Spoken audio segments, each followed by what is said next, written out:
Pakialam ko sa inyo. Anyway, so yung mga matatanda na nagpapalipad ay hindi ko ho yung kilala.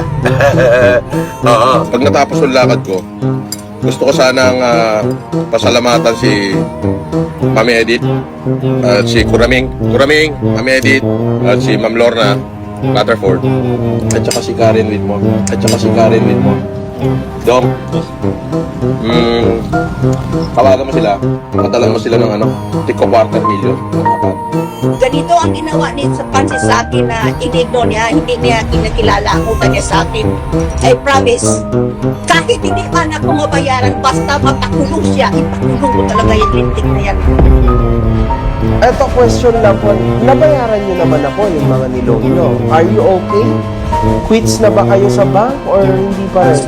Struggle talaga. Kasi Hindi pa rin po tapos? sabi niya, wala daw siyang utang. Right? Wala daw siyang utang sa amin taga-UK. Kasi tulong daw namin yun sa kanya. Ano?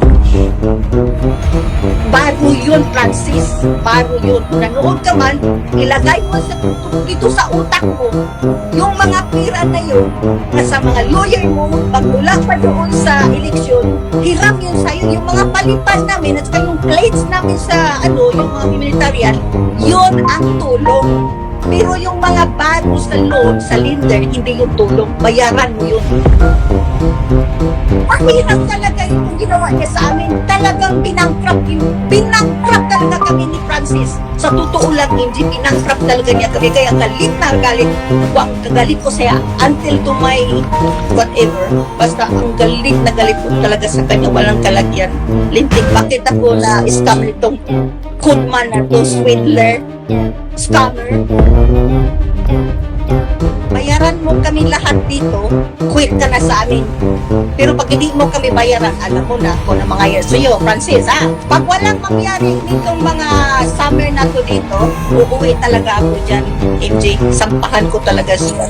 Hindi ako nagbabanta sa'yo. Talagang babayaran mo talaga ako. Madadamay talaga sa lahat. Pati mo yung mo, yung ina ng anak mo, madadamay talaga nandito sa akin ang resibo eh. Damay sila lahat.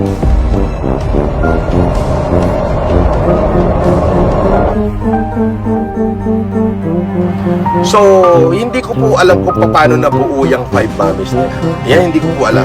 Ang tawag talaga sa kanila, 5 mommies. So, pangalanan ko na ho dahil nakilala ko naman yung 5. At talaga naman hanggang sa ngayon ay mahal nila ako, mahal ko rin sila. Sabi ko naman na sa kanila na kung ako ay makaka-recover lahat ng nawala sa akin, tutulungan ko rin sila. Yan ho talaga. Ako ay tinulungan nila, tutulungan ko rin sila. But not to the extent of everything. Okay. Ito po 5 lang yung pangalan nun. Mami Edith, si Mami Milita Quilates, si Mami Merly Bersheng, si Mami Dakel, at si Kuraming Kay. So yung mga matatanda na nagpapalipad ay hindi ko ho yung kilala. Oo. So gawa-gawa nila yon. Meron pa nga daw dyan matanda, hindi ko na ho papangalanan nagpapadala raw ng tulong sa akin. Tulong, okay. Noong nasa tulungan ako. Tapos, syempre maraming mga vlogger noon na nag-pro-FLM. Kasi noon, pag nag-pro-FLM ka, susuportahan ka ng mga OFW. So, merong isang matanda yata na nagka-boyfriend ng vlogger. Taga Bicol. At talaga namang hinot-hutan yung matanda. Ubos. Pero nagbebembangan daw sila. Hindi ko na mapapakalanan yon. Nung naubos yung pera niya nung boyfriend niyang vlogger na nakilala niya sa Sokmen nang dahil sa pangalan ko, nakilala, ako'y nakakulong nun. Nagpatayo ng bahay, pinala sa sasakyan, kompleto, lahat-lahat. Pero nagbebembangan sila. Nung nag-break ako sinisi. Nung nag-break ako sinisi. Pakialam ko sa inyo. Anyway,